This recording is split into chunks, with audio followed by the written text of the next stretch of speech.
Utah Retirement Systems. Good morning, everyone, and thank you for joining us this morning for the March webinar. Today's topic is reportable compensation for public employees. I'm Beverly Snyder. I'm the Account Services Manager here this morning, and I'll be walking you through what we need to know about reportable compensation. Behind the scenes helping me out today, we've got Dan Fonsbeck, our Business Analyst Manager. We've got Valerie Sutton, who's going to be helping answer some of your questions, and we've got Larry Williams hosting our webinar today. So with that, we're going to get started, but before we do, let's do a little housekeeping. We've got some great background noises this morning. The fire station next door is pretty active, so excuse the alarms if they go off. Second, let's just make sure everybody can hear me. You see the little person waving their hand up there at the top of your screen? If you could just click that drop box and raise your hand if you can hear me. I want to make sure we all have good vocals this morning. Okay, it looks like we're all coming through loud and clear. The next thing that I want to point out at the bottom of your screen is I don't want anyone to leave more confused than when we start here this morning. So down at the bottom, we've got that question and answer box for you.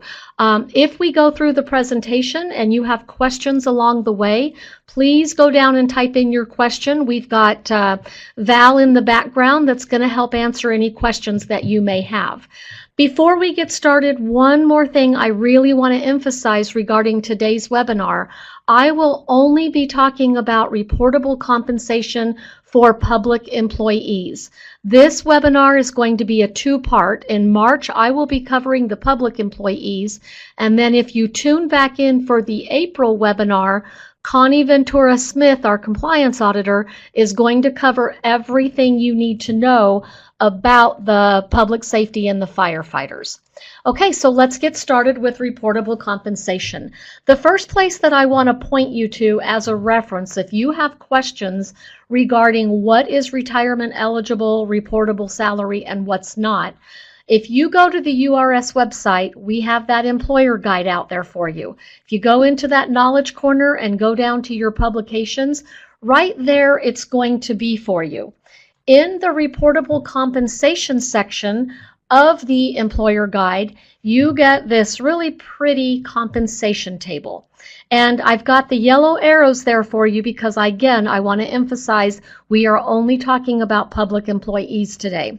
This chart will give you a lot of the basic information that you need to know.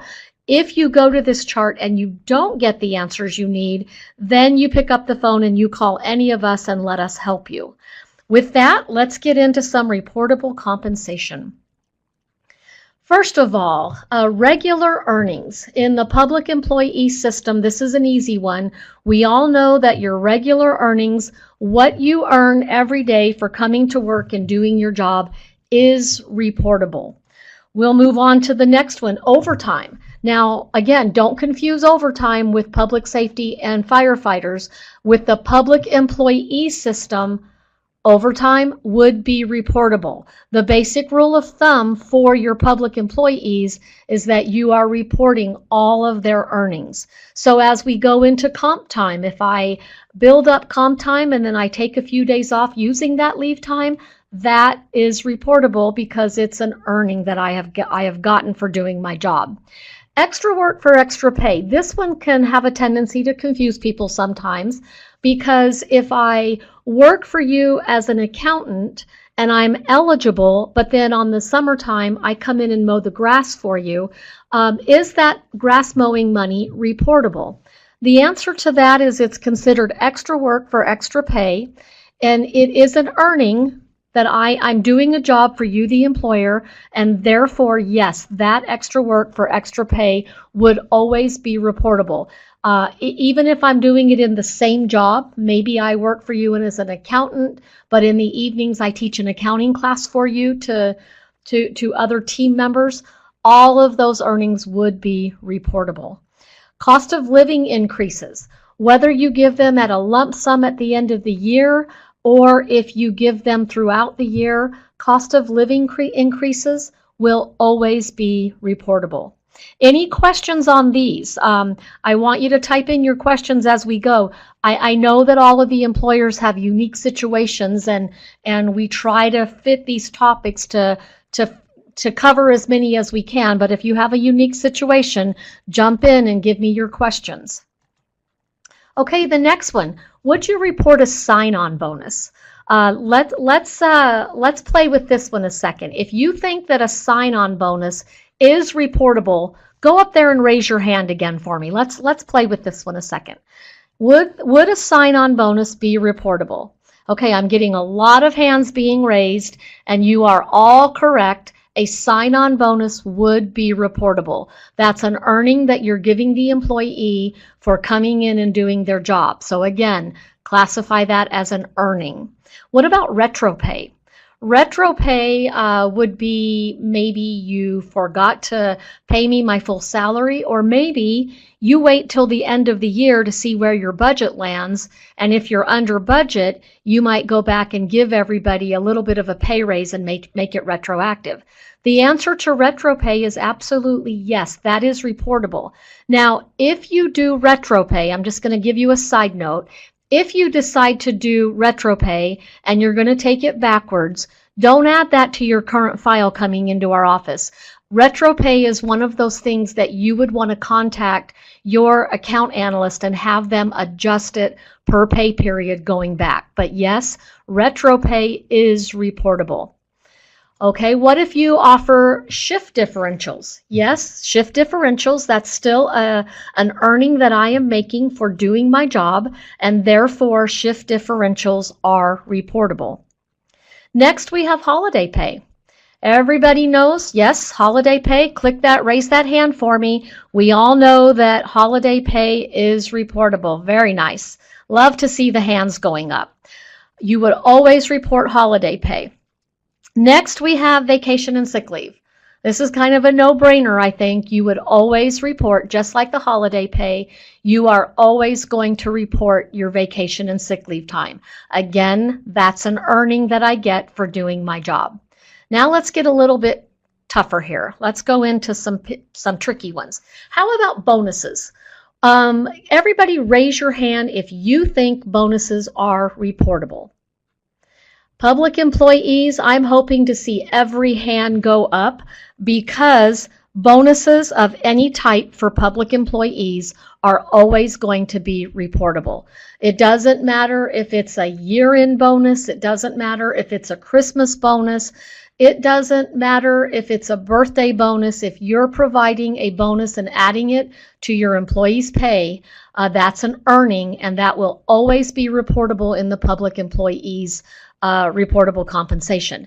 Now again, I see we have a lot of employers on here who have public safety and firefighters, so let's not get confused. This is going to be a different one for your public safety and firefighters, so make sure you know the difference between the different systems. Okay, how about a utility credit? And I'm going to put up the word no there, because a utility credit would not be reportable. We actually have seen this in many audits that we've done across the state, and I'll give you an example. I work for you and you are the city, and you oversee the water for that particular city. And so because I work for you, you give me a water credit every month, so I don't have to pay a water bill. You're not actually giving me the money to pay my water bill. You're giving me a credit so I don't even receive a bill. So the utility credit in that situation would not be reportable. Car allowances. How many of you would say a car allowance would be reportable? Okay, very good. I don't want to see very many. Okay, I don't want to see hands going up. A car allowance is an expense. You are reimbursing somebody for an expense. That is not an earning. So car allowances would not be reportable. Separate out the difference between an earning and an expense as you're going through trying to determine, and you should be in really good shape. So now, with that being said, how about a cell phone allowance? Give me some hands. Is that reportable? If you think yes, give me a hand. Awesome. I'm not seeing any hands go up. That is an expense. Cell phone allowances would never be reimbursable, or would never be reportable, excuse me. How about on-call pay? I work for you, and when I leave at 5 o'clock every night, I carry home a pager with me. Yes, exactly. I have everybody raising their hand. That is an earning. I'm doing a job for you when I'm carrying that pager around. So very good. For everybody who raised your hand, on-call pay is reportable. Okay, let's keep going. What do we have next? How about severance pay? I get to the end of my employment and I'm leaving, and you're going to pay me 6 weeks of severance pay when I go. Would you report that on the final paycheck? Okay, I'm going to have people raise hands if you think that would be reportable. Okay, severance pay is actually something that you would provide somebody when they terminated their employment. And termination payouts of any type are never reportable. Always ask yourself the question, is the only reason that I'm giving someone this severance pay is because they're leaving employment? Then the answer would be no, it is not reportable. We do test payouts, termination payouts in your compliance reviews, and if you do put those payouts on the employee's final paycheck, we're always going to go back and refund you that money. So always remember, anything that you pay out at termination would not be reportable. How about if you're an employer, like us here at URS, and you provide your staff members with a turkey at Christmas, an actual turkey or a ham, or you give them a voucher to go to the grocery store and buy a turkey or a ham. Again, that is not an earning. You're giving me a voucher or you're handing me a physical turkey. There is no compensation included on my paycheck for that turkey or that voucher, and therefore turkeys and vouchers, anything that you do like that, would not be reportable. Tuition reimbursement, no longer a reportable compensation, and it's no longer a qualifying benefit. So the answer to tuition reimbursements is no. So those of you that are, I know we've got a few educational institutions on here. If you are providing your employees with tuition reimbursement in order to take classes, you do not report that. How about a wellness reward? Now here's where I'm going to say it depends on how it's given. A wellness reward, if you are giving somebody cash, so you're adding money to their paycheck because they have reached a wellness goal, that would be reportable. But if a wellness reward comes in a different form, maybe, I know we've got some employers that say, well, if you reach this plateau with your wellness program, we're going to give you a gift card, or we're going to give you 4 hours of time off with pay.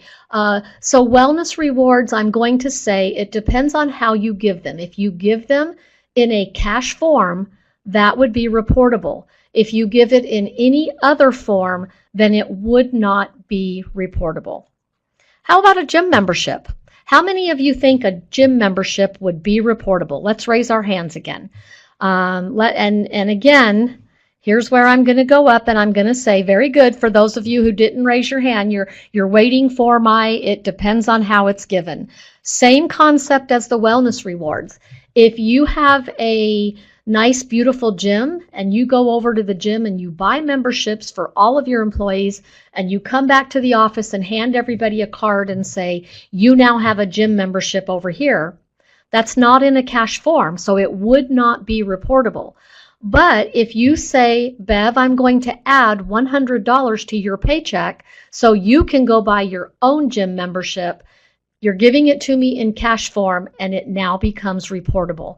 So make sure that on these two, the wellness and on the gym membership, make sure you're really asking yourself, am I giving it in cash form or am I giving it in another form? Because that's going to determine if it is reportable or not. Okay, moving on, let's talk about prepaid debit cards. A prepaid debit card would be, you go and you get me a $100 card, a prepaid debit card, and you give it to me and say, here you go, Bev, do what you want with. You're not giving that to me in a cash form, right? And so it's not considered an earning. So prepaid debit cards would not be reportable. Next, we have yearly cash outs. Here's another one that I'm going to say it's going to depend on a couple of things. You know, when we come out to do our compliance reviews, we always talk to you guys about those yearly cash outs. So every December, if I exceed 80 hours, you're going to let me cash 40 of those hours out and get a check from you. Not at termination. These are annual cash outs. If you, the employer, if you have a policy in place which allows your employees to do the cash out and you are not allowing them to cash out more than they accrue over that calendar year, then you could report that on as reportable compensation. We're really leaving this one up to the employer now because it really depends on your policy and how much you're willing to let them cash out. This one gets a little tricky at times, so if you get to a point where you're thinking you want to do this or you are doing it and you have any questions at all, I'm going to give you some phone numbers when we get to the end of the presentation. Always make sure you pick up and ask the questions so we help you, we help you get it right the first time so you're not having to go back and make any corrections. So if you have a policy and they're not accruing more, they're not cashing out more than they accrue, then it could be reportable depending on you. Moving on, here's another one, travel expenses. When I get in the car and I come out to see you guys and URS reimburse me for my hotels and my meals, would that be reportable? The answer to that is no. That's a reimbursable expense, and the same as the cell phones and the car allowances, expenses are not reportable. Next, we have gift cards. So you're going to go over to Kohl's and you're going to buy me a gift card and give it to me. Not reportable because you're giving me a card. You're not adding cash to my paycheck. You're not giving me cash in any form. Next, let's talk about discretionary pay. So this is where I'm going to slow down for a second because we've had a little bit of confusion on discretionary pay, and discretionary pay is not reportable. I'm going to give you the most common example of discretionary pay. I come to work for you and you offer all of your full-time employees health insurance benefits. And I come to work for you and I say, I don't need your health insurance because I'm covered under my husband's health insurance. Well, Bev, if you're not going to take our health insurance, then we're going to give you $200 a month in lieu of you not taking that health insurance pay. So that is not reportable compensation. That is the most common example. You're paying that money in lieu of receiving something else. That's the most common example, but we have had some of the employers get a little creative with discretionary pay.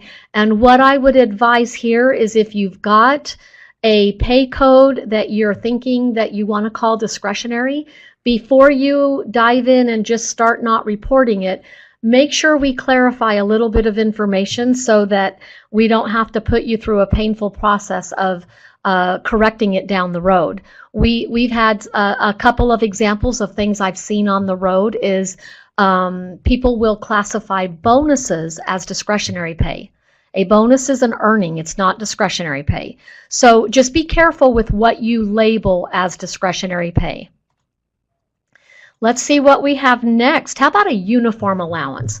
I work in the cafeteria of your employment, and so I wear a uniform. Would uniform allowances be reportable? How many of you would say yes? Okay, no hands are going up, and you are correct. A uniform allowance would not be reportable. How about a termination cash out? So here's where I'm going to ask the question, because we've talked about termination cash outs. How many of you agree that termination cash outs are never reportable?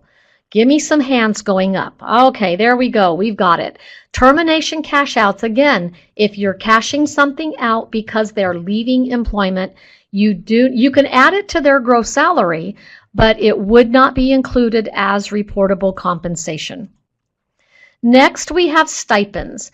This is another one that has a tendency to get a little bit confused because when we test your payroll in the compliance reviews, you're going to tell us that one of your pay codes is a stipend. But the creativity of what gets rolled up in that title of a stipend, it varies from one end to the other. We've seen pay increases in there. We've seen bonuses. We've seen early retirement stipends. So when we see the word stipend as a pay code, we are always going to ask you to define that for us. Use all of the boxes that we've already covered. If you're calling a bonus a stipend, it's reportable. If you're calling a pay increase a stipend, it is reportable. If you are including in lieu of insurance as a stipend, then that would not be reportable. So you, the employers, have to define what a stipend is. Just because you call it a stipend doesn't necessarily make it reportable or non-reportable. You've got to define what it really represents. Again, call if you have any questions. Now, we've had some questions regarding board members and what you should and should not report for them. So the first thing that I want to point out is your board members, your elected and appointed officials, we'll throw them all in here. They are going to fall into the public employee bracket, and therefore, if you determine eligibility on them when you bring them in, so you have to determine, are they eligible or ineligible? If they're eligible, everything that we just talked to would apply to them. If they are ineligible, you would certify them as ineligible. And then the question is, if you are paying them $60 a month to come to one meeting, would that be reportable for your ineligible employees? The answer to that would be no. You would not have to report that compensation, and the same with any of their travel allowances. So you're paying them reimbursements for their gas and their meals while they drive to come into your meeting, not reportable. So you don't have to worry about those for your board members. Now, again, remember, I just want to remind you one more time, I know I'm being repetitive, but everything that we're talking about today applies only to your public employees. Connie's going to cover public safety and firefighters next month, and so you'll want to tune in and he'll break that down in great detail for you. The next thing I want to do is I want to give you a lot of resources. Sometimes we know that these topics can get really confusing, and we know that you, within each of your agencies, have different pay codes that you call different things. The best thing I can recommend is that you call us. You've got all of your employer support technicians that help you with your file. So one of these people here belongs to you. You can always pick up the phone and call your employer support technician, and they're able to walk you through and get you answers if you have any reportable compensation that you're not sure of. So you've got Christine Bonilla, Kim German, Jane Zeiden, Elizabeth Hedenstrom, and Carrie Weiss. And then you've also got your compliance audit team. You've got myself, you've got Jason Stegan and Connie Ventura Smith. We are always happy to help you with reportable compensation. And I didn't add them to this screen, but you always have your account analyst also. You've got Jay and Jessica and Amanda and Val and Kelvin, and they're the ones who do the adjustments on your file. We are all knowledgeable in reportable compensation, so you have a lot of resources out there. That concludes all of our basic information on reportable compensation today. Remember, you'll get an email, so tune in April if you have public safety and firefighters. We're going to leave the webinar open for about 10 minutes so we can answer any questions you may have. Type them into that box down there, and if you don't want to type them into your box, feel free to give us a call. Thank you so much for joining us today, and we will see you back here next month.